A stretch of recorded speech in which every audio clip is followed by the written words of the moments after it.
Welcome, everybody, to another edition of the Severe Takeaways here on the Severe MMA YouTube page. I am E. Spencer Kite, your friendly neighborhood Spencer man. He is Harry Powell over in London town.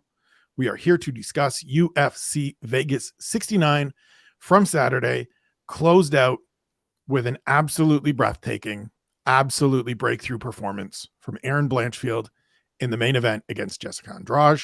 We will get there in a moment, but before we do, Mr. Powell, how are you? Well, I've just finished watching Zach Pauger and Jordan Wright, so you're sleepy. That's how I am. You're sleepy and disappointed. Just distraught, I think, is probably the way to go. Just distraught. Yeah. Well, before we get into the cause of your ennui, let's start with the focus of your Severe Spotlight on Monday at SevereMMA.com. The person of the hour in this sport, Erin Blanchfield, 23-year-old prospect, goes out, starts the fight with the no glove touch, shakes off Jessica Andrade, says, nah, we came to the middle, we touched him up twice, we're good. Walks into the center and decides to just throw with her and does well. And then in the second round, grabs a body lock, hits a beautiful trip, hits a body lock pass, something you're big on, something you're excited about, and just dominates, gets the finish. I mean, where do we begin? You tell me, where do we begin? So I think we begin with that first minute, right? I think that's where we begin, because Jessica Andrade is an extremely tough challenge for most fighters. And the reason for that is because she's very physically strong. She hits very hard. She can move well. And even though she's quite short in her stature and her range isn't vast, she's sort of built a career of finding her way inside against either much longer fighters or slightly longer fighters. And so especially in those early moments, it's really important that you set the tone against Jessica Andrade. So the two performances that I think, or the three performances that I harken back to, is the first round against Rose Namajunas, where Rose was sliding in and out of range, really forcing Jessica to follow and to lead on to shots. Just to clarify, the first fight where Jessica Andrade wins the title. Correct. And even in the first round against Rose Namajunas was fantastic. Similar. Yoni and Jacek, when Yoni and Jacek just set a pace of, I'm going to teep you, and I'm going to teep you, and I'm going to teep you, and I'm going to keep teeping you, because I know that these massive lunchboxes can't reach me if I've got the ball of my foot in your solar plexus. Right. And then the third one's Valentina Shevchenko, where she uses that angle work, she uses the low kick, she uses the teep, she uses her strikes to nullify some of Jessica Andrade's forward movement, right? Blanchfield against somebody who is like Jessica Andrade, is running a form like Jessica Andrade is, to come in and to show us something that essentially we have not seen before from Erin Blanchfield. And I think to do it against Andrade, and so quickly against Andrade, is the thing that impressed me the most. There are some criticisms. We've seen the grappling. We'll talk about the grappling.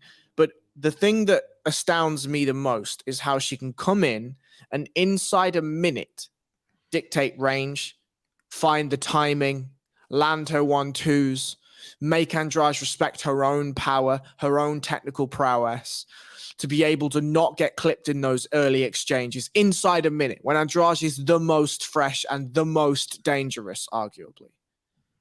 To be able to put her foot in the fire and nullify somebody like Jessica Andrade with technical ability, and not just going and outgunning her or attempting to outgun her, that was the most impressive thing to me. I mean, we've talked throughout, and I think on the preview show, we talked about how is she going to contend with Jessica Andrade on the feet, because the striking has been a work in progress. Even 2 fights back against JJ Aldrich, she's getting touched up by just clean, technical, fundamental striking.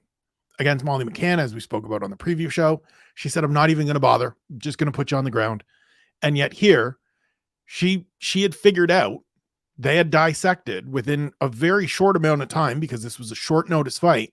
If we go out and throw straight punches, we're going to land faster because the road is shorter, just going straight ahead, than coming around with these hooks that Jessica Andrade was throwing.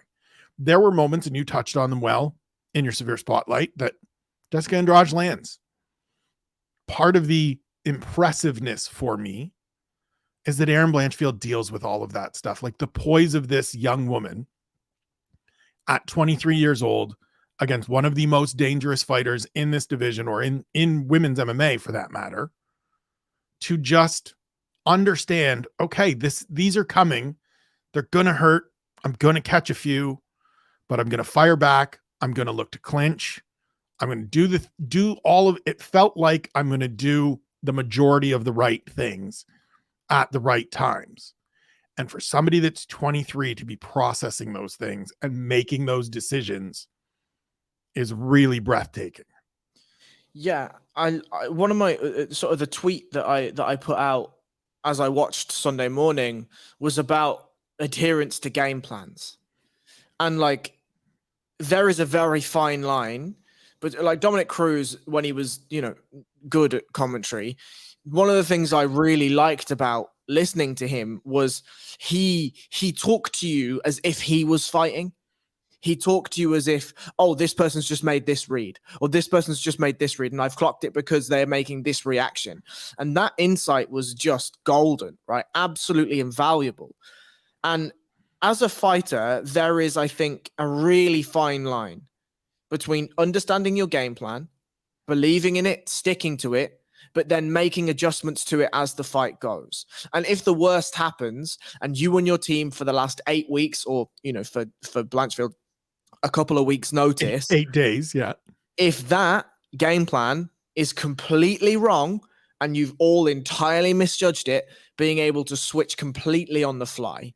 And I think that level of cerebral nature, that level of fight IQ, that level of balance in a fighter is something that I look for in sort of predicting a fighter's ceiling. And I think Blanchfield for sure was not the superior athlete in there. She certainly didn't carry the level of power that Jessica Andrade carried. But what we saw was dedication and dictation of a game plan immediately out of the gate, stamped on Jessica Andrade inside a couple of minutes. And then when the shots started to come, as they're always going to, right? And as Andrade made her own adjustments to find her way into the fight a little bit more, I felt like even though Blanchfield was, I can't say this, right? But I'm going to. What the fight told me, what Blanchfield's body language told me, is in those moments, she learned something about herself. Because she questioned, fuck, what am I going to do here? I'm a little bit dazed. I've taken a couple of these shots. My footwork isn't as perfect. I'm a little bit more sloppy in these exchanges. I'm landing on the shoulder a little bit more. I'm not landing on her chin as cleanly as I was. She's advancing. It feels like there's courage coming from her. Feels like there's confidence coming. Let me find a clinch. Let me find her. And you can almost see and feel those thought processes going through her brain. Now, that's my assumption. I'd like to ask her that. I'd like to ask her whether that is a thing that happened. But then I think you saw at the start of the second, she'd had a sit down. She'd managed to get some ice, Right. take a little sip of water, had a chat with her coaches, Right. brought herself together. And it feels like she grounded herself and she bounded back out for that second round and was like, I'm still here. And then we got what we got. And what we got was phenomenal. What we got is the stuff that has made Erin Blanchfield this prospect that we all rightfully have been paying attention to and looking forward to seeing over these last couple of years and really truly going forward. It's the reason why the Tyler Santos fight was intriguing. It's the reason why this fight remained intriguing. On the ground, she is quick, she is fluid, she is decisive. And the thing I tweeted on Saturday night as the finish happened is that she doesn't miss. If you give her opportunities, you show her openings, She's coming all the way through that door and we're done. This isn't a situation where you're going to have the opportunity to fight stuff off and she's going to make mistakes. She's going to put you in positions where you have choices, you have dilemmas, as we talk about here often, and whichever path you decide to go, she's finishing from that other one. And it was clinical. It was just smooth. The move into side control was just, I don't even know the right words for it. One, because I'm not a grappler. Two, because I don't think I've seen anybody pass on Andrade that quickly, that fluidly, just right over and then, okay, make your choice. Do you want to sit up? Do you want to hang here? Or do you want to go to all fours and give me your back? Take your pick. I'm good either way. You make your decision. Okay, you're going that way. I'll take your neck. We're done. So I think there's a slight challenge there, and that's I don't know. I said to you immediately afterwards, I'd be really interested in the Tyler Santos fight now more than ever, because whilst I agree that the grappling level in comparison, at least the submission hunting level against all of her opponents thus far has been fantastic. Jessica Andrade, to me, was the person that I did not expect to be submitted as quick as she was. I didn't expect Andrade to be broken down as quickly in the grappling exchanges as she was, and I'll get into the pass and everything else in a second. But with Tyler Santos, we also have a submission hunter. I don't know that it's like Mackenzie Dern-esque level grappling. I don't think it's that level. But what I think is it's MMA grappling. That's what I was gonna say. I don't think it needs to be Mackenzie Dern. I think Mackenzie's actually at a disadvantage in MMA because she had so much success in jiu-jitsu, because she is a jiu-jitsu player in an MMA fight, where Erin Blanchfield, her path up has been no-gi, has been competition, no-gi grappling, winning EBIs at 18, things like that, where to me translates over a little bit better. There's a little cleaner transition. I know you're a no-gi guy. It feels like that is the better path, or the more useful road in MMA than coming up in the traditional gi Brazilian jiu-jitsu, just because there's some pieces that don't ever fit.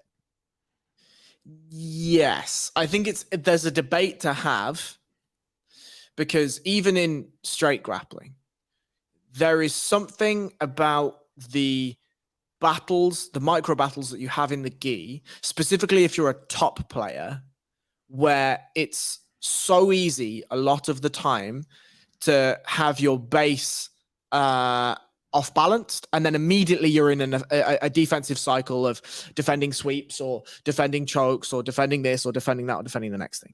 And so I think for an MMA grappler,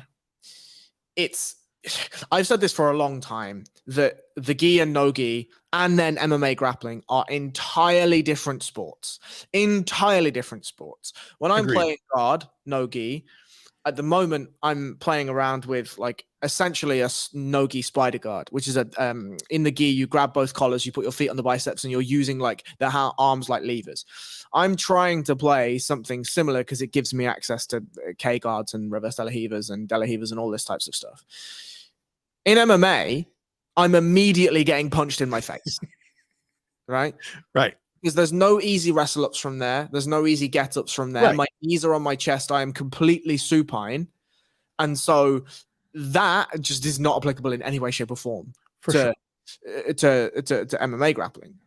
I also think in MMA grappling that you see MMA guys, they give their back immediately. Nobody wants to be in side control. Nobody wants to be mounted. Everyone gives their back immediately. Right. Nobody wants their shoulders on the canvas. No. In the gym, in straight no-gi grappling, if you give your back, you are fucked. Somebody's going to take your back and you are not escaping. You're either getting finished or you're not escaping. At the very least, you're going to spend a significant amount of that 5-minute round. Right. Because there's no fence to get to help you up. Right. There's no additional threats. There's no additional things that person is going to be looking for that creates openings and opportunities for you to scramble up, to wrestle up, to fight hands, to create space, whatever. And the thing that impresses me about Blanchfield is how she's able to transition the two things together. You mentioned the EBI win. Winning EBI is an achievement in itself, especially like 5 years ago when she was 18. The EBI was having some of its classic runs that birthed a lot of where Gordon Ryan is now. Gary Tonin, Craig Jones, Eddie Cummings was huge on there. Massive names have come through those EBI mats. And I think for me, the thing, and I'll just break down the pass, right? The thing that was impressive to me was actually way before the pass. It was how she set up the takedown. So Andrade was advancing, and I think Blanchfield had understood that she needed something. In that first minute, as we said, she changed levels inside the first minute just to say to Andrade, by the way, this is here. I may want to do the standing 1-2s, counter you, punish low kicks, hit you with my own low kicks, do all that stuff.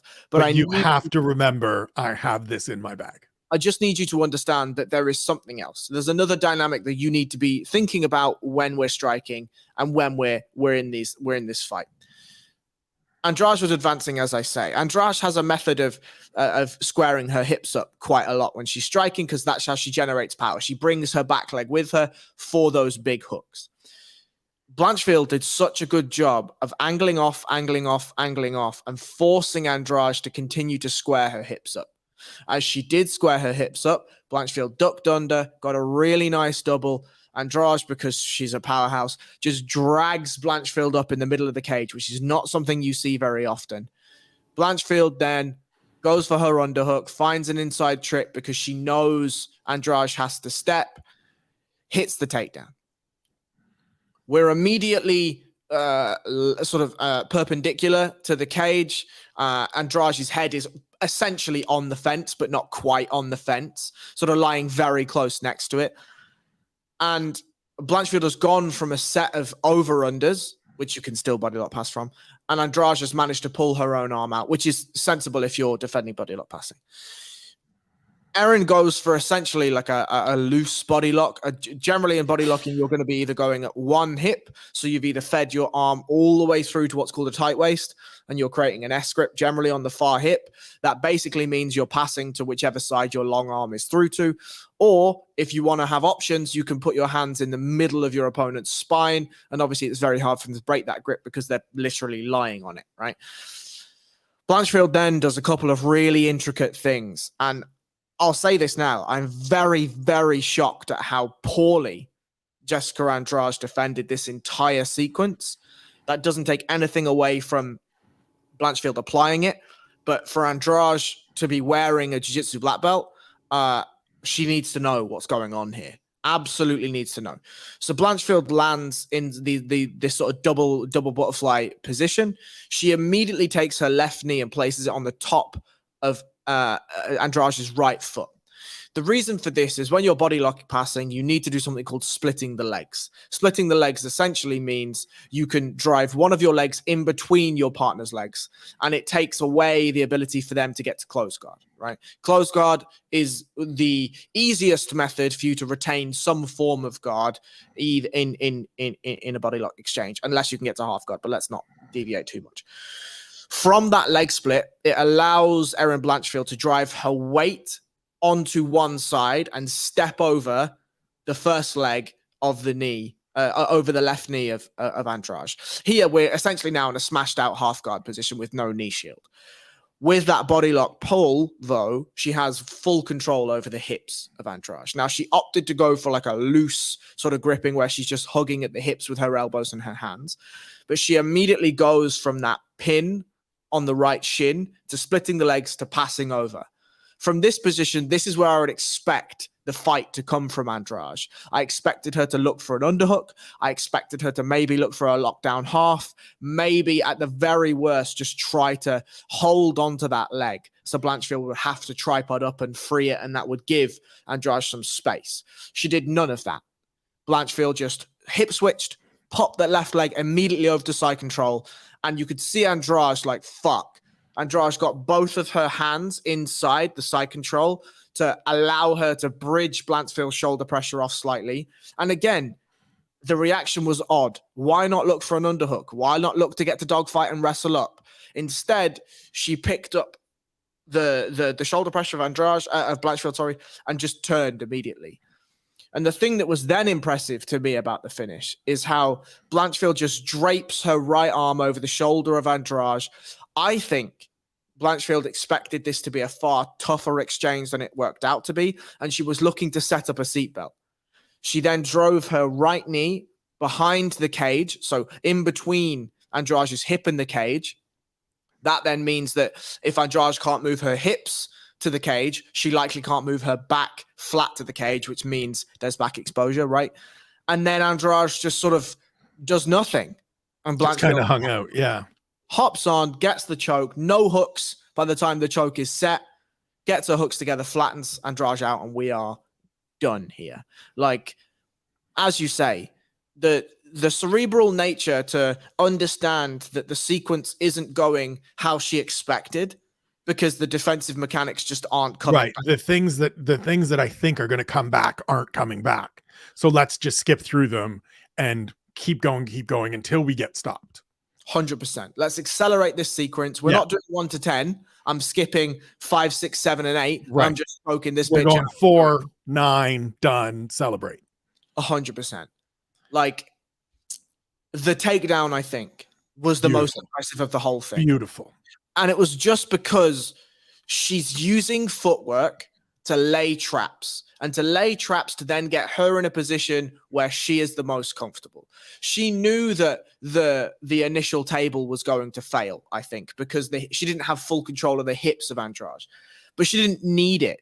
Because again, it's I know you have to step. I know the inside trip is coming. And the rest is par for the course, right? To me, it's an example of the depth of her arsenal. We saw her early in the fight shooting for takedowns along the fence where she's looking for doubles, where she's looking for a single. She's just got the repertoire. She's just got multiple looks in there that if you stuff one, she can go to another.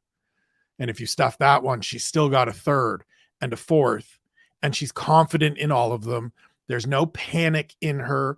Now, look, there's a bunch of stuff that we haven't seen yet. This is certainly a thing that happens with 23-year-olds that are rising the ranks at this accelerated pace. We haven't seen her brought into the 3rd and 4th round or 5th round against a high-level opponent, right? We've seen her go the distance. She won her UFC debut on the cards, 15 minutes against Sarah Alpar. Fine. There's going to be things where we get to see the taxing of the gas tank. We get to see the decision-making as the fights progress. But for right now, what we've seen, it is electric. It is phenomenal. And I appreciate that she calmly, politely, matter-of-factly, after the fight, told Paul Felder, I want the winner of Valentina and Alexa Grasso. And when Felder said, and what happens in that fight? She just said, I become UFC world champion. I don't know if that's the case, but I do know that that's what I want to hear in that tone, in that measure, where it's just, this is what's going to happen. I've been chasing this since I was 11 years old. Let's see it. I think it's the way to go. Do you have any disagreement that this is the fight to make? With all due respect to Manon Fiorot, who had done enough to merit an opportunity, and I think would have been fighting Valentina Shevchenko next month had she been healthy. But now this is what happens, right? This is why health and availability is such a key ability. Stuff like this can happen where Aaron Blanchfield's come along and you're stuck on the sidelines and not going to be ready to fight until the summer. And we know that Valentina is a keep me active. We might see Valentina Shevchenko, Aaron Blanchfield in July before Manon Fiorot's even ready to go. Yeah, so I think this is it for me, right? Like, as I said on the preview show, I questioned whether this was too much too soon, and we questioned what happens after this. Right. I was absolutely proved incorrect that it was not too much too soon. We all were. And I'm more than happy to be proved incorrect, right? I am happier to be proved incorrect than I am to be proved correct, right? Right. And equally, I think there is a part of me that still doesn't need to see Blanchfield rushed. If they wanted to do Firo because she earned that title shot first, I have no problem with that. I have no problem then if you want to make Blanchfield Tyler Santos, or you want to make Blanchfield X whatever, or you just want Blanchfield to wait, whatever it is. I don't know what the financial situation is for Blanchfield. I don't know whether she needs to fight, wants to earn another paycheck. That's up to her. But I would say that given the performance, Manon Fiorot to me is not a compelling matchup for Shevchenko. She's going to stand. She's going to try and be long. She's going to allow Valentina moments in tie clinches. That's a whitewash to me, frankly. Do I think that Erin Blanchfield, from what I saw against Jessica Andrade, beats Valentina? I don't know. I really don't know, because there are some moments, and maybe we can talk about the moments that I didn't like from Blanchfield. And I think if you give Valentina any sniff of those types of moments, we're done. I do think, though, that there is more compulsion in me to see this fight than there ever has been. And so I think that tells me something. So what are those moments for you that were like, still, because I think we both agree, and this is the important thing that we try to stress here all the time, that I think needs to be stressed always with developing, improving, ascending fighters, especially ones that are on, in the fast lane, as Erin Blanchfield is now. There's always room for improvement. There's still so much growth potential. She's 23 years old. We don't talk about athletic primes until 27, 28. We don't see most fighters reach their absolute peak of their powers until even 30, 31, 32. So there's lots of room to grow, and there are certainly still pieces that need to be refined and smoothed out. But what were a couple of them from Saturday for you that really stood out as these are things she needs to continue working on? Yeah, so it was basically the second half of the first round. So the first half, I just thought she was pretty flawless, looked fantastic. And then Andrade did Andrade things. Right, I'll just read the note that I have here. And it's that Andrade will just hunt your chin. She manages to land a right hand on Blanchfield, and all of the good footwork, all of the good head movement, all of the good blocking sort of went out the window a little bit. And whilst Blanchfield was circling off, she wasn't circling off anywhere near as aggressively enough. Her hands were high and wide. Her chin was up a little bit. Her chest was a little open. And Andrade sort of clipped her with 3 leaning left hooks as she chased her around the octagon.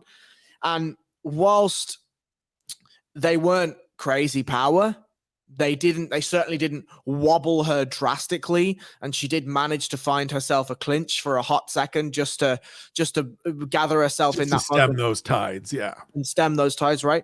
Everything afterwards just felt like she'd taken a step off the gas. The penetration steps she was making to land her 1-2 when the low kick was coming weren't fast enough. She was second guessing the right hand and leaning weight into that right hand because she was fearful now of being countered. There was a moment in the first exchange where she forced Andrade to square herself up, and as Blanchfield was cutting the corner, managed to find this really awkward sort of shovel jab uppercut hook type thing and landed it square clean on the end of the chin. That accuracy went. The shots were a little bit more sloppy. They were a little bit more the way I wrote it in my notes basically is that she began to throw things that she felt should be there in the situation, rather than being present enough in the moment to throw the shots that are actually there. And that was the tale of 2 halves of a round. And it shows to me that there is a level of focus that Blanchfield can operate at, because we saw it in the first 2.5 minutes. And the second 2.5 minutes, or at least the last 2 minutes, there is a moment where she struggles, once that focus falters a touch, to gain that back. And then she went back to her corner, had a minute reset, came back out, and looked great. So the thing to work on for me is that if Valentina sniffs that lack of focus, you may not get to your seat. Right. She's the type where you're not making it back to the corner. And if you do make it back to your corner, you may have been maimed so badly that when you come back out, that minute may not be enough to regain the focus. And she's going to continue to hammer you, right? And so if I'm Blanchfield, I go away and I say, okay, there's some technical details here of when I'm exiting the pocket and I'm circling off that my hands shouldn't be high and wide. I shouldn't be doing the big windowsill, window wiper reset thing. I shouldn't have my chin in the air and I should be circling off hyper aggressively. Those are the technical things we can look at. Fine. Then it's okay, how do I then gather myself, make myself aware that my focus has dipped, and work into positions that favor me, clinch situations, takedown situations, grappling situations, that I can then allow myself to take the time to regain that focus. I do wonder, and I don't say this as a counter argument to anything you just said there, because I think all of that is valid and true and stuff that she and her team will look at.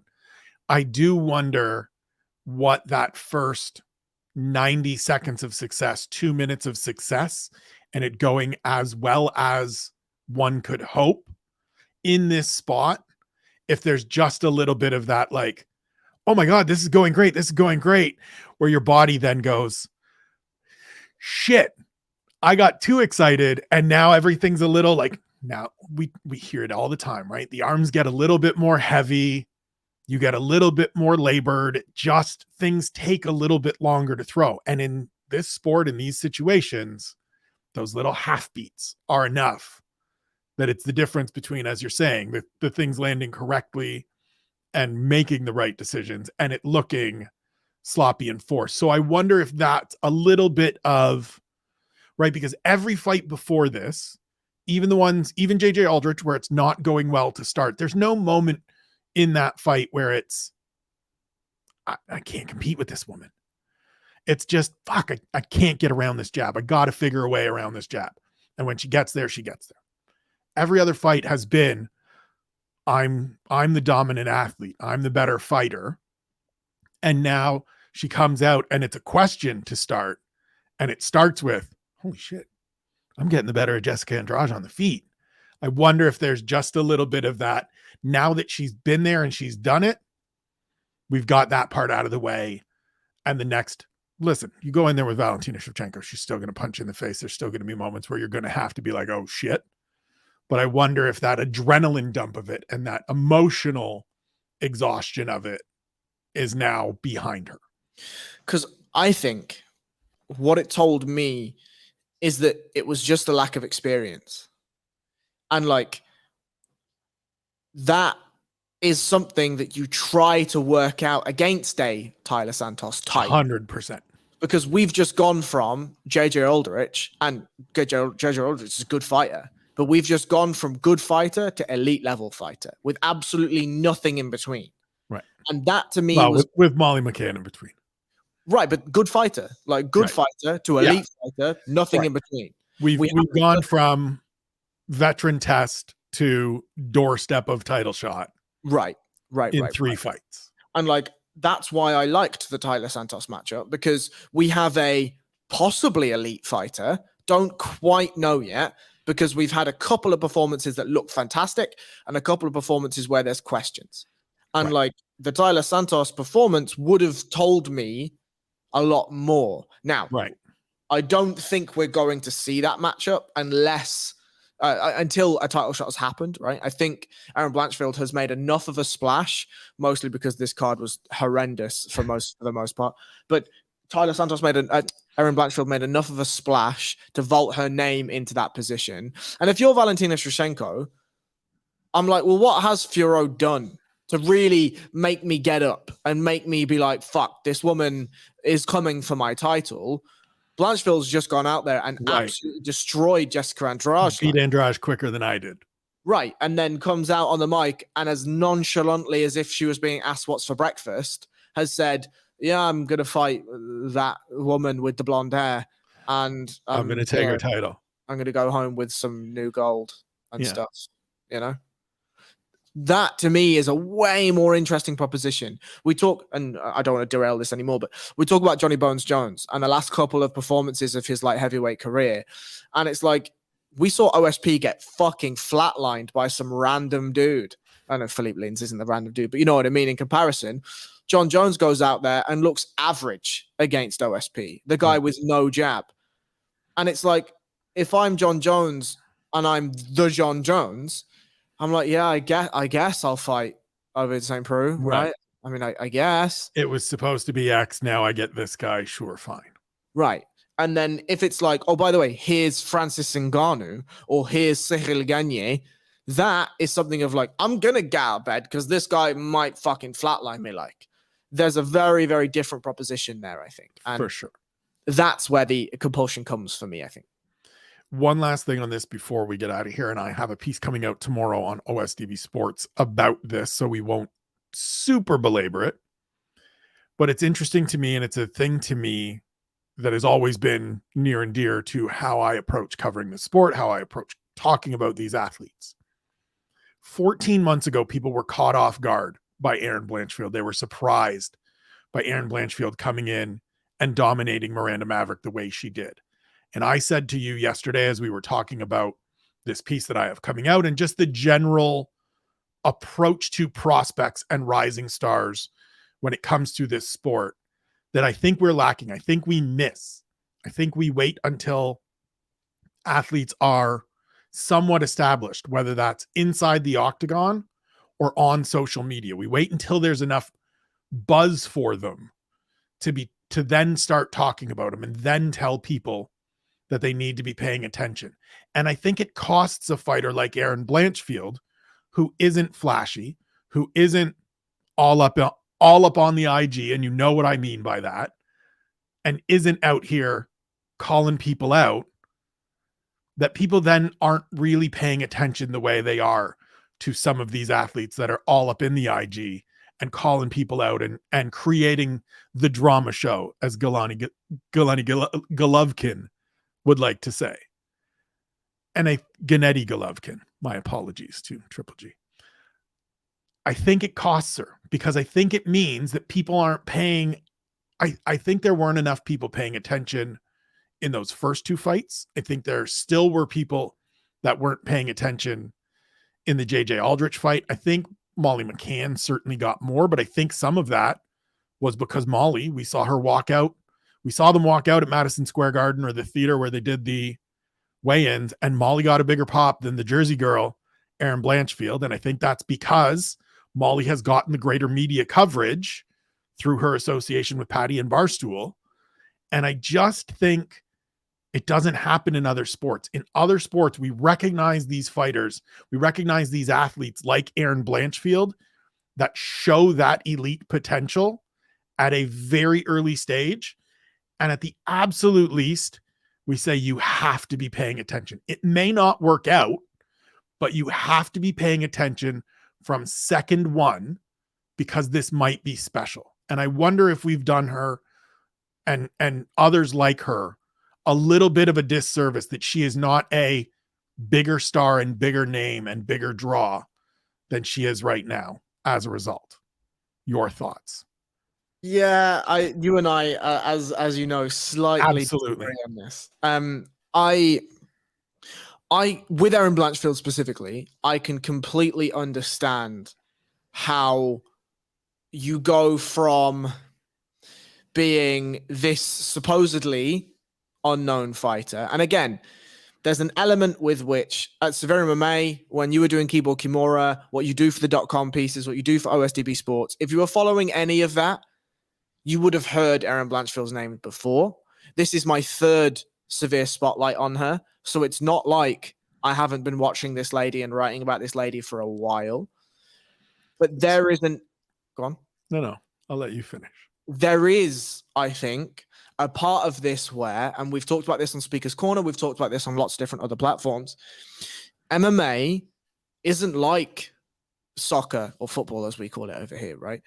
When I was a big Manchester United fan and I had a season ticket at Old Trafford and I traveled every weekend up from London to Manchester and it cost me a fucking arm and a leg and we did the whole thing, I could tell you not just the first team. I could tell you the under 18s team, and I could tell you who was going to come through from the under 16s team. I absolutely could do that. Now, those men in that team, and boys, I guess, right, teenagers, there's only like 50 of them, all put together. In the UFC, there's 500 people on the roster, and so it's harder to sift through all of those people. And you can shake your head, because this is what you do for a living, and this is what you are obsessed with, and in some part, I am. So, but my counter to that, and we talked about this on Sunday, is that yes, as a fan, it is harder to sift through. No argument. From a media standpoint, we are the experts, we are the voices that people look to listen to, it is our responsibility, in my opinion. My argument is it's my responsibility. And yes, if you were listening to me all the way back on the Keyboard Kimura days, and even before that, if you've been reading the Severe Spotlights over the last couple of years, you have certainly gotten exposure to Aaron Blanchfield. With all due respect to you, my dear friend, and in no way trying to diminish myself, you and I are not the loudest voices in this room. We are not the biggest names in this sport, and we are not on the biggest platform, as much as I adore our platform here at SevereMMA. To me, it's incumbent on those loudest voices and those biggest platforms to be ahead of this, not to be playing catch up and not to be caught off guard. I wrote going into that Miranda Maverick fight and started the piece by saying, this is going to make me sound like an asshole, and I'm fine with it. ESPN cannot, 2 years ago, have Aaron Blanchfield at number 20 in the list of 25 under 25 behind fighters like Nick Maximov, behind fighters like Kay Hansen, who she beat 3 years previous. That, to me, is a failure to do the research and understand what you're looking at. And if it's just that those individuals that contributed to that report, to that list, got it wrong, fine. Everybody's allowed to make mistakes. But it's on us to be the ones that are able to say, of this vast group of fighters, of this 500, here are 10 that you absolutely have to pay attention to. That even though they're nowhere near contention right now, even though it's their first fight, second fight in the UFC, you're going to be hearing from them. It's the reason why we've put time and energy into talking about Muhammad Makayev and Tatsuro Taira. It's the reason why, Sean O'Malley got it by beating lesser competition, but he got it because drama show. To me, it's just, we have to do better of making sure that even these less flashy, but insanely talented prospects are getting their due very early so that people can understand and follow along sooner, so that we don't get to Aaron Blanchfield needing 6, 7, 8 fights before she gets an opportunity. Yeah, so I think there is an argument here, and the argument is about MMA and the culture of MMA on its own, and we can argue and agree and disagree about what the roles, and I agree with what you said about we shall argue. We shall argue indeed that we aren't the largest names in the sport. Absolutely. I agree with that.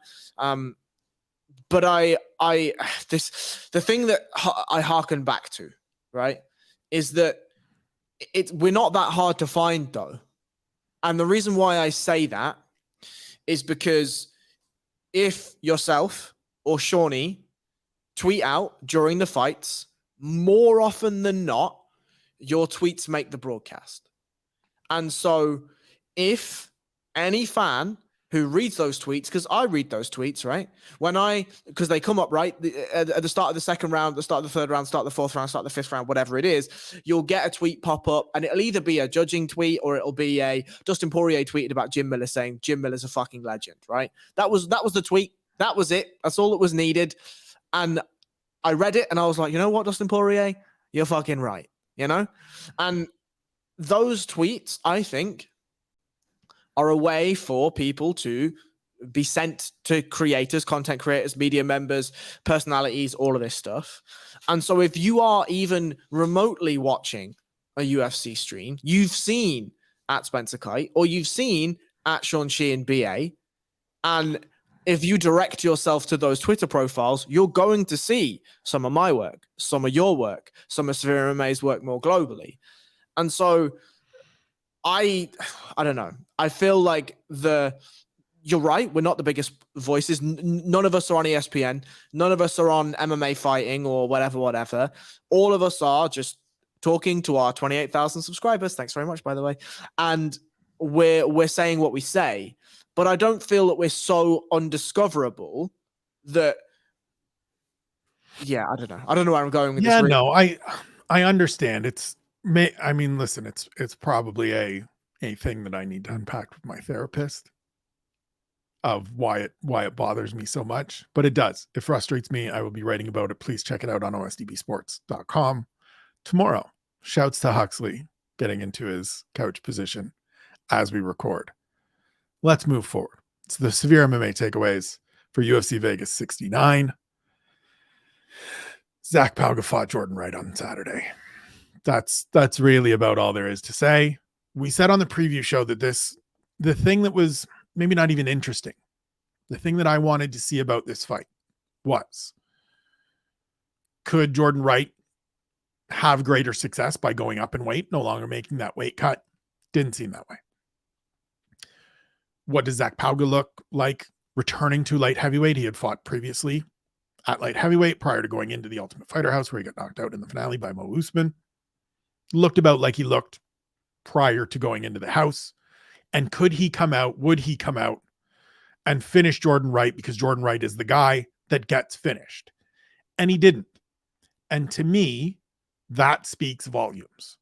This was a fight, and I can appreciate, as you and I talk about regularly here and other places, just getting the win. You're coming off your first loss. You got knocked out. Just get the win and let's move forward. But against Jordan Wright, who is the guy that gets knocked out or gets finished, and you cut him up early in the first round, to then spend the next 10 minutes more or less just holding him against the fence and roughing him up, doesn't do you any favors. Doesn't score you any real points with anybody watching. And it's unfortunate, because I do think there are good foundational pieces for Zach Pauga.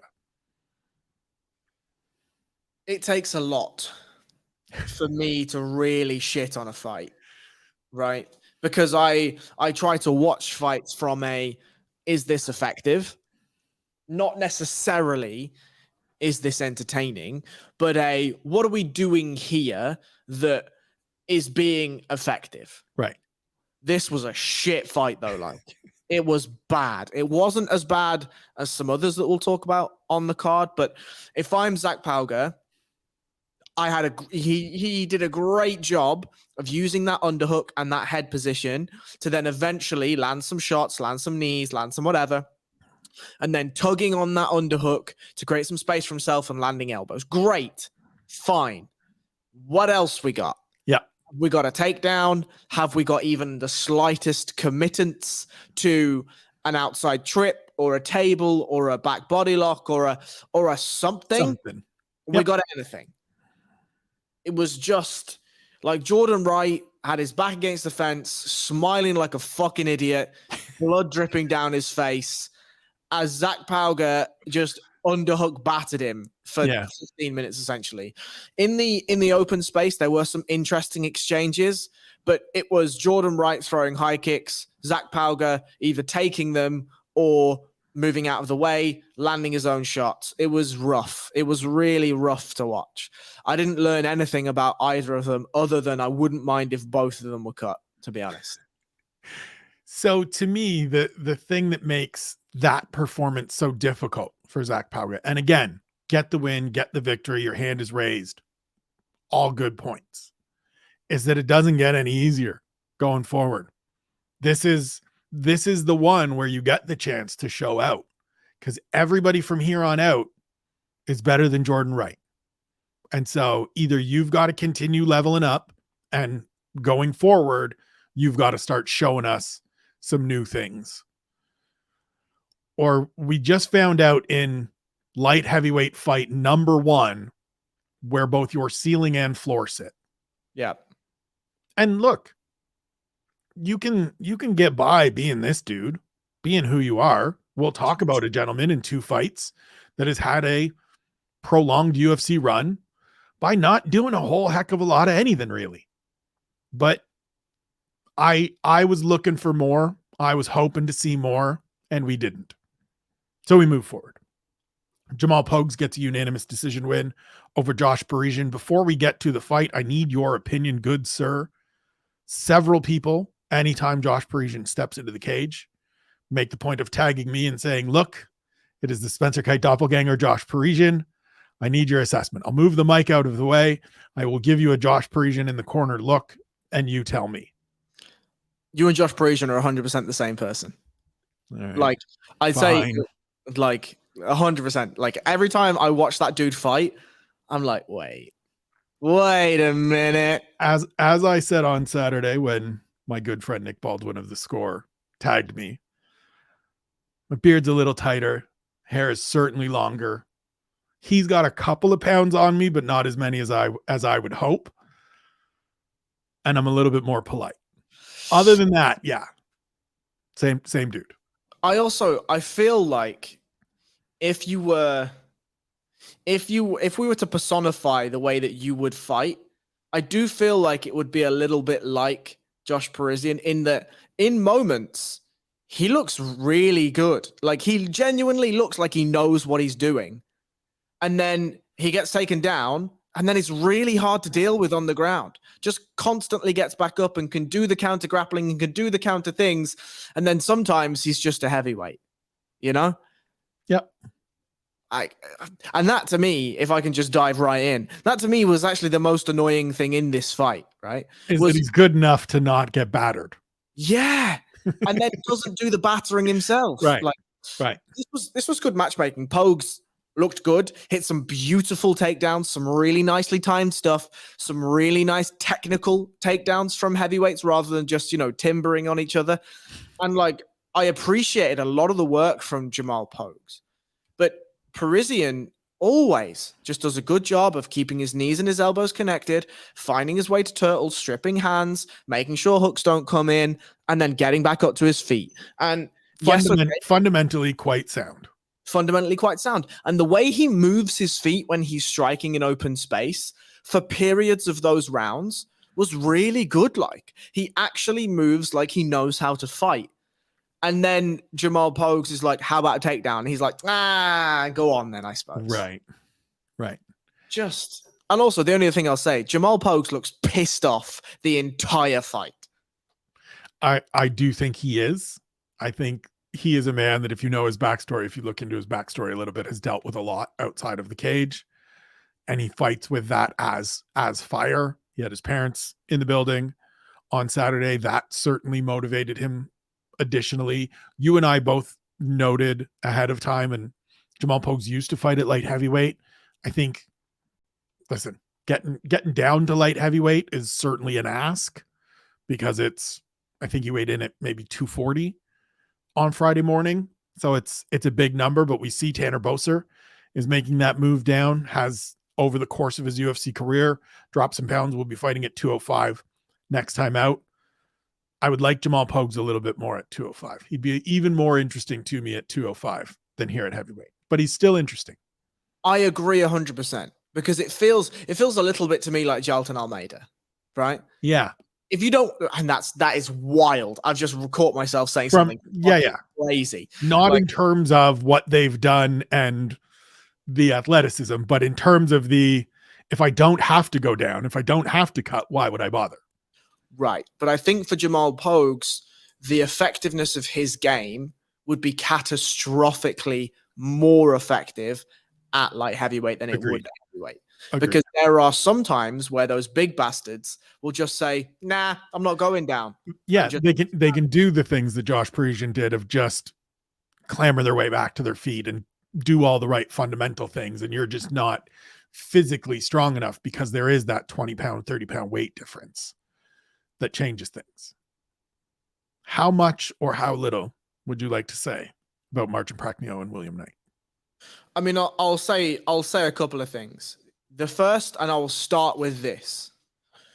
We can and should, as fans of the sport of MMA, as media members, we should say what we feel about fighters' performances, right? There are moments when we should speak about fighters' characters or their actions. When we spoke about Johnny Bones Jones already, when John Jones is involved in some of the altercations and some of the incidents that he is, when Conor McGregor is involved, when Matt Hughes, when these types of things crop up in MMA, we must speak about them. We must speak about what that alludes to in the characters of the fighter. We must speak about the incidents and how reprehensible or not so reprehensible, depending on, the outcome of actual lawful, proceedings. Investigations, yes. Thank you. Go, right? We have to do that. At no point, however, should a fighter's performance in the cage, unless something mad happens like the Khabib Conor cage storm fight thing, at no point should a fighter's performance ever be attributed to negative comments about their person or about their life outside of the cage. This, at the end of the day, is a sport. And just because somebody has, let's be honest, one of the worst performances we have seen in a long time, it is a performance of the person. It is not the person themselves. And William Knight does not deserve the death threats, however shallow or not shallow they are, or any criticism about his own person. Can you argue that he didn't do enough? 100%. Can you argue that he was lazy? Can you argue that he didn't take risks? Can you argue that he didn't apply himself 100% to that fight? Yes. Fine. That is his sporting performance and not him as a character. That does not deserve him to be demeaned and diminished online for his person. Slate his performance as much as we're about to. Forget him as a person. And if it's because he cost you money, you're the one that placed the bet. You're the one that made that wager. If he's the guy, if your parlay rested on William Knight and that performance meant you didn't cash $2 or $2,000 or $2 million, get fucked. Get all the way fucked. All the way. Now, I will say, performance was fucking horrendous. Yeah, it was bad. We got to the end of the second round and a stat came up and I counted the extra strikes that landed in the last, 40 seconds or whatever it was. William Knight had landed an entire, I don't even think this was accurate, right? I don't think this was accurate at all. William Knight had landed a total, drum roll please, of 7 strikes in 10 minutes. Marcin Prachnio had landed a total of 38 leg kicks alone in 10 minutes of fighting. Yeah. And look, I understand that William Knight is a gigantic human, and he even looks, as he walks around the cage, like it's laboring for him to just move his body in semi-athletic ways. It feels like it's laboring to him to move his head, move his feet in fighting or combat movements. It looks laboring. If that's the case, stop fighting. Or if that's the case, change your body composition so that your fighting can be better. Because he is a giant human that clearly hits like an absolute dump truck. Clearly has freak athleticism. But if you're only landing 7 strikes, and again, I can test that. Right. 7 strikes in 10 minutes of fighting. And I think I added on like an extra, 8 or 9 strikes in the third round. His coach really got into him in that corner period and said, like, if you wait, you're already losing this fight, my friend. If you continue to wait, you're definitely going to lose. And he came out and he tried to do some things, right? But it's just... But he's already compromised and he's already limited and he's already behind and demoralized and all of the everything. What I wrote is like, about a bit more from Knight, but not much. At this point, however, his leg looks so battered, he can't actually do anything with it. There was a moment when he lands a right hand on Pragnio, and Pragnio goes down for a split second, and Knight goes to follow him, and his left leg buckles underneath him as he does. I'm like, what are we doing, lads? Like, what are we actually doing? You know? Horrendous performance. And for me, if I'm Marcin Pragnio, I am equally disappointed that you don't get that dude out of there. Yeah, I mean, to an extent, I agree. I think we saw him try to throw some head kicks. We saw after the fight that his left foot was pretty jacked up from, catching it on elbows and catching it on the side of William Knight's head and probably his knee a couple of times and things like that. I'm less down on Pragnio because he did the right things. Could he have stepped on the gas and tried? Absolutely. Should he have? Sure. To me, you just batter the leg. Yeah. You've landed 38 legs. Yeah, just spam those kicks and get him out of there. The one thing I did say during the fight, and I think it was somewhere mid-second round, I'd have been fine with just stopping it, just calling it. I would have been fine with referee Chris Tione taking a point for timidity from William Knight. I would have been fine with his corner in that second when he comes back after that second round. Just looking at the ref and being like, we're done. Pulling the JD Penn and BJ Penn's corner back in the day. We're good. We're done. And when Williams says, well, you've landed 7 strikes in 10 minutes. It was bad. And look, you're allowed to have an off night. We saw Francis Ngannou, the consensus top heavyweight in the world, freeze in front of Derek Lewis. Just stand there and freeze in front of Derek Lewis live. Oh, spent big money. Oof. Big money to go watch that. But yeah, don't come after William Knight as a person, but William Knight, deliver more as a competitor. Figure it out. First fight of the main card, Alexander Hernandez gets a needed unanimous decision win over Jim Miller. My comment during the fight was that Jim Miller either brings the absolute best out of you or shows that you're not at the level that he is. And I think Alexander Hernandez needed that on Saturday. It's the best he's looked in a while. And I think actually, and yes, I know that still means he got punched and kicked a lot, but I think Paul Felder made a very good statement and a very good read of things during the course of the fight. Alexander Hernandez is a very cerebral guy. He tries to think things through, probably to a fault. And against Jim Miller, he sticks you with enough shots in those moments where you're trying to think that you can't. You just have to react. And the moments where Alex Hernandez just went, he had some good success. And he looked like the guy that early in his UFC career we thought had some promise. I still don't think he's ever going to be the guy that people thought he was ahead of that fight with Donald Cerrone several years ago now. But this was a nice get-right win on short notice that sort of stabilizes him a little bit.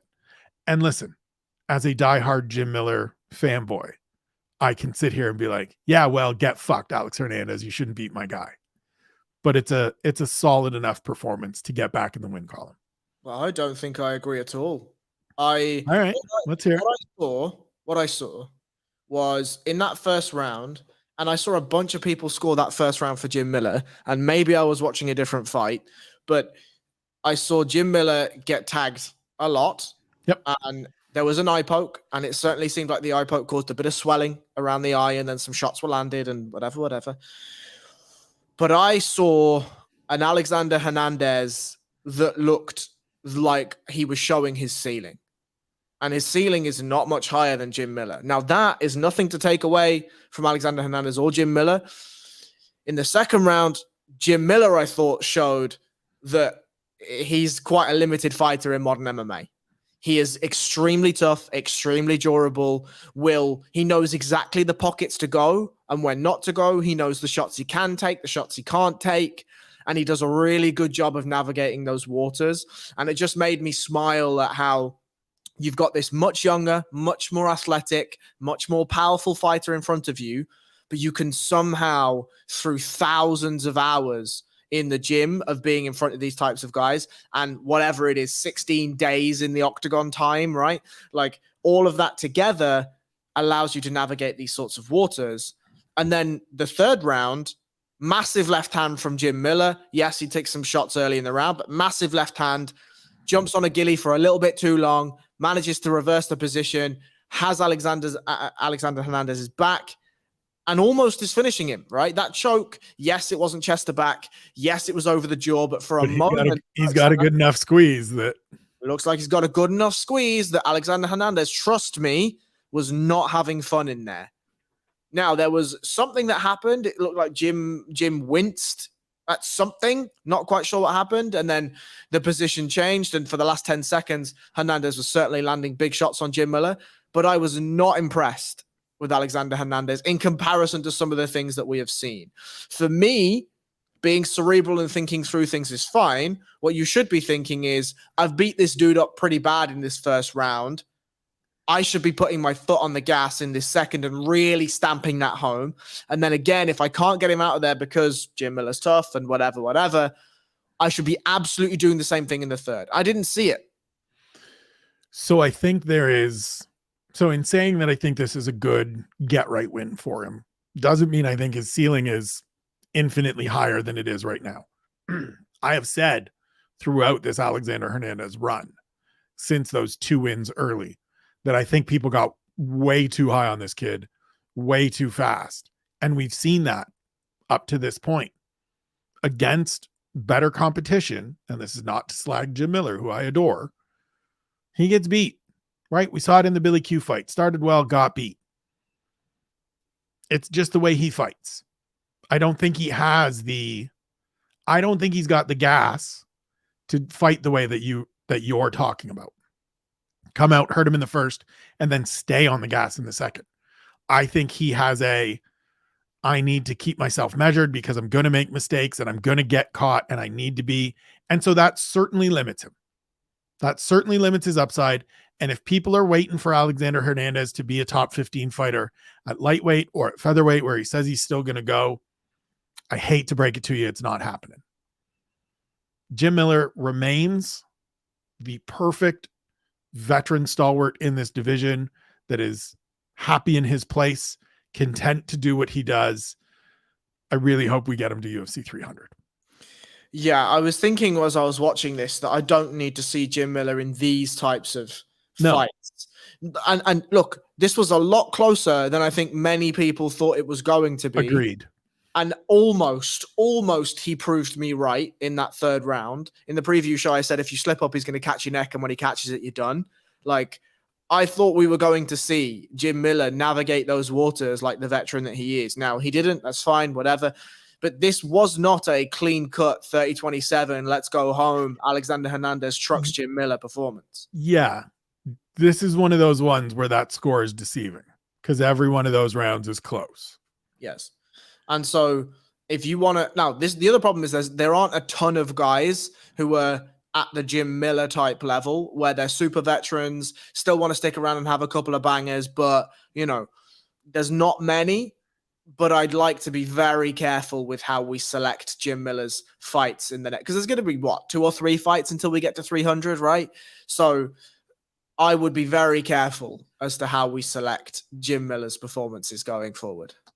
I agree.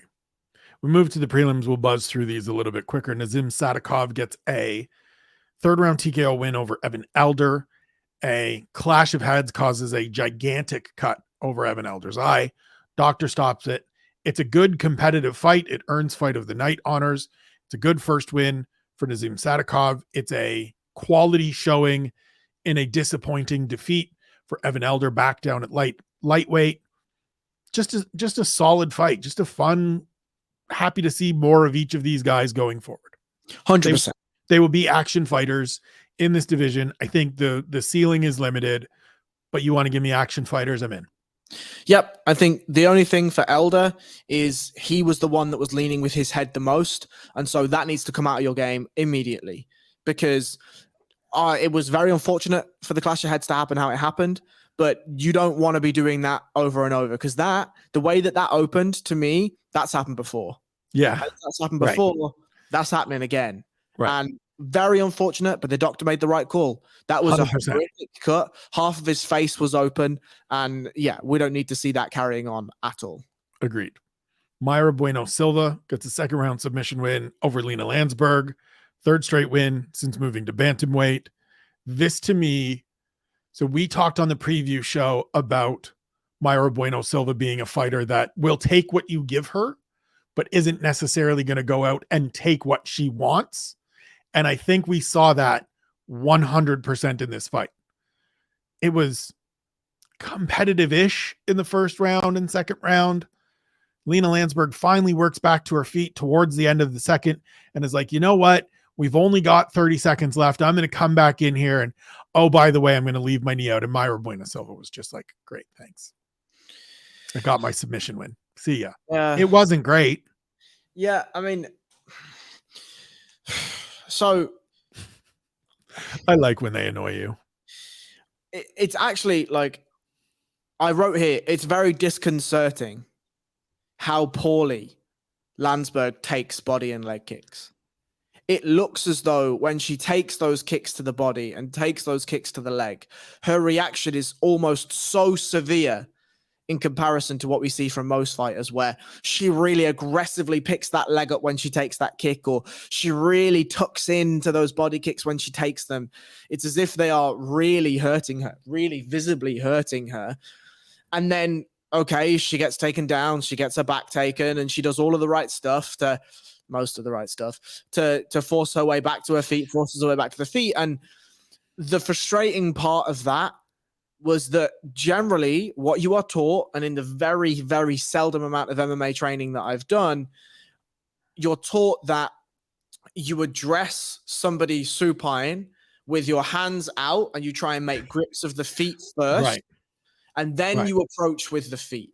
You make grips of the hands, not so much so they can, you're fearing leg lock entries. You're fearing up kicks. You're fearing, big stomps to the knee, whatever. So you lead with your hands and you lead with your chest back so that the up kicks aren't as available. Then if you feel like you can either hit throw bys or you can stack a person or you can just drop their legs and land your shots, fantastic. If not, whatever. Landsberg does neither of those things.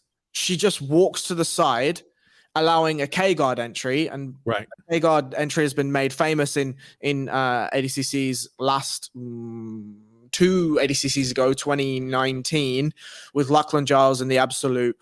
K-guard is an inverted position where you have access to attack the back of your opponent's legs. You can go to something called crab ride or matrix. That's popular in the gi. In this situation, Mayra Bueno Silva she gets to K-guard. She laces her legs over really nicely, wraps up a far side knee bar, and Landsberg, doesn't even attempt to stop it, really. When you're in that knee bar position, Bueno Silva has a figure 4 connected to her foot. Landsberg doesn't try and misalign her knee by rotating her hip. She doesn't try and build height. She doesn't try and misalign the knees of Mayra Bueno Silva. She just takes it. She just holds on to the wrist, expecting Mayra Bueno Silva's entire back muscles and arm muscles and leg extension to be weaker than her arm. And funnily enough, it's not. And then the leg gets extended, and then Landsberg, funnily enough, it's not is the best line of the show.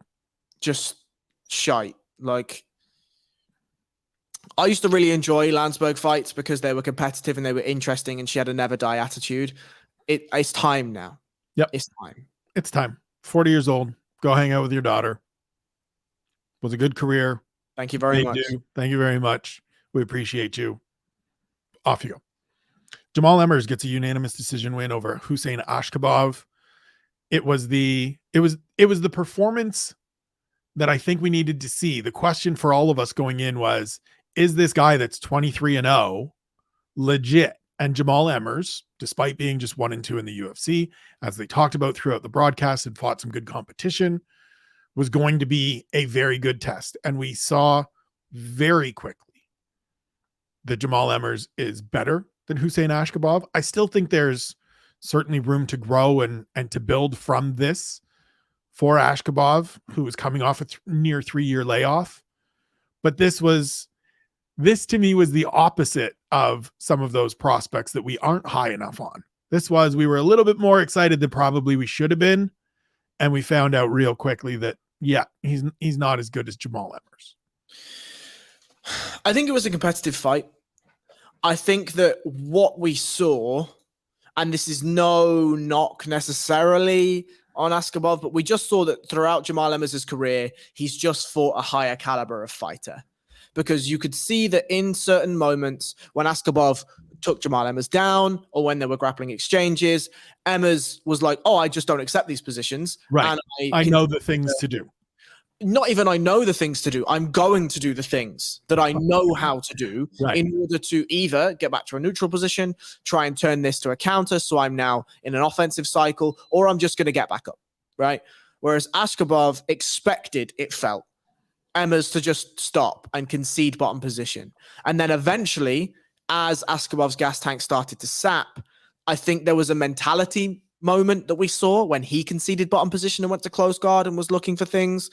I think that there is what that fight told me. Askabov certainly is not a bad fighter.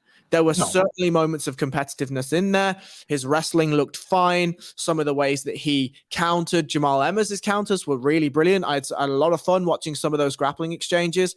But for the most part, he has just realized that there is a big old step up when you sign for those 3 letters in comparison to fighting certain guys on a regional scene. And if he's going to have any success in the UFC, we're going to need to see those holes plugged real quick. Right.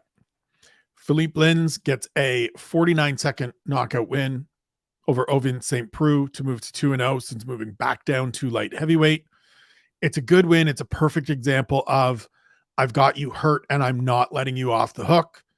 He started spamming the shots, realized that OSP was blocking them relatively well, pulled back just a little bit to be a little more measured, found a left hand as OSP drops his hands and is moving out, gets the finish. This to me is a good win for Philippe Lins in terms of just showing that he can be a finisher at this division, but it speaks more to, again, kind of similar to Lena Landsberg, that the end of the road is here for Ovin St. Preux. Yeah, I wasn't really impressed with either of them. I thought the step through left hand to rock OSP was pretty nice, but OSP was right there waiting for it, right? No, absolutely. Like Faraz Sahabi a little while ago posted something on Instagram about why Thai fighters stand the way they do, right? And he's saying that they're trying as much as possible to turn their center line away, hide their center line being their chin and their, the top of their forehead and whatever. St. Preux was just like, here's my center line, bro. If you'd like to land, you feel free to have a go. And then lands. Lins then, as you said, unloads. We talked about Sergey Pavlovich against Derek Lewis. Like, he took the time to pick his shots. He took the time to look at where Lewis was and actually throw his shots rather than, as I said, Tai Tuivasa as well in that fight. Yeah, exactly the same.